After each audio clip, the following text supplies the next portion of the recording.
భారీ అంచనాల మధ్య థియేటర్లోకి వచ్చేసింది ప్రభాస్ నాగ్ అశ్విన్ కాంబినేషన్లో తెరకెక్కిన కల్కి 2898 అమితాబ్ బచ్చన్, కమల్ హాసన్, దీపిక, దిశ సహా చాలా మంది ప్రముఖ నటులు ఉండటంతో పాటు ట్రైలర్ వచ్చినప్పటి నుంచి మూవీపై భారీ అంచనాలే ఉన్నాయి. మరి ఆ అంచనాలని ప్రభాస్ అందుకున్నాడా? నాగ్ అశ్విన్ క్రియేట్ చేసిన విజువల్ వండర్ ఎలా ఉంది? రివ్యూలో చూద్దాం.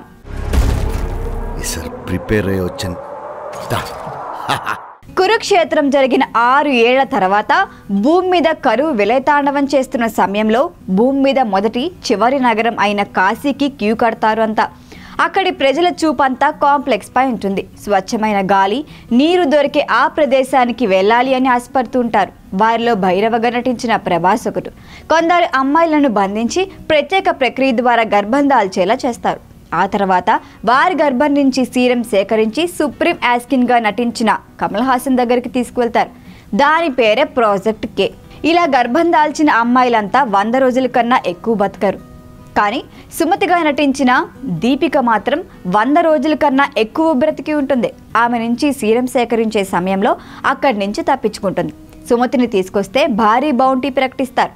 సుమతిని కాపాడే క్యారెక్టర్ అశ్వత్థామగా అమితాబ్ నటించారు. ఇంతకీ సుప్రీం యాస్కిన్ ఏం చేయాలి అనుకున్నాడు? కాంప్లెక్స్ ఏంటి? శంబల ఎక్కడ ఉంది? ఇవన్నీ తెలియాలంటే మూవీ చూడాల్సిందే. కల్కి 2898 ఫస్ట్ సీన్ కురుక్షేత్ర సంగ్రామంతో మొదలైంది.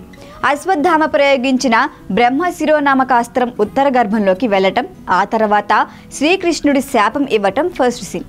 ఆ తర్వాత ప్రభాస్, బుజ్జి మధ్య కెమిస్ట్రీని బుజ్జి అండ్ భైరవ వెబ్ సిరీస్ ద్వారా పరిచయం చేయటంతో ప్రేక్షకులు తొందరగానే కనెక్ట్ అవుతారు.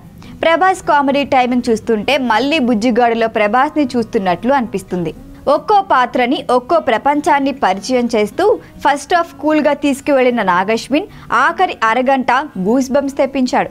చేయటానికి నాగ్ అశ్విన్ కాస్త ఎక్కువ సమయం తీసుకున్నారు. విజువల్ పరంగా అద్భుతమనే చెప్పాలి. అయితే ఈ మూవీలో 3 ప్రపంచాలని, అందులో పాత్రలను పరిచయం చేయటంపై ఎక్కువ కాన్సన్ట్రేషన్ చేశాడు. అసలు కథ తర్వాత భాగంలో ఉండబోతోంది అని సినిమా చూసిన ప్రేక్షకులకి అర్థమైపోతోంది. ఇందులో భైరవగా ఓ పాత్రలో కనిపించిన ప్రభాస్ మరో క్యారెక్టర్ ఏంటో తెలియాలంటే అది స్క్రీన్ పైనే చూడాలి. నటన పరంగా చెప్పుకుంటే ఈ మూవీలో ఉన్న వాళ్ళంతా దిగ్గజాలే. అమితాబ్, కమల్ నటన గురించి ప్రత్యేకంగా చెప్పుకోవాల్సిన అవసరం లేదు.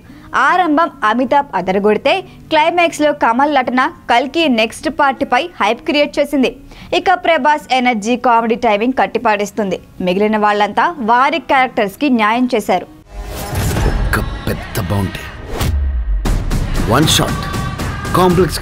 ఈ వీడియో కనుక మీకు నచ్చినట్టయితే లైక్ చేయండి, షేర్ చేయండి, సబ్స్క్రైబ్ చేయండి. అలాగే పక్కనే ఉన్న బెల్ ఐకాన్ని క్లిక్ చేయండి.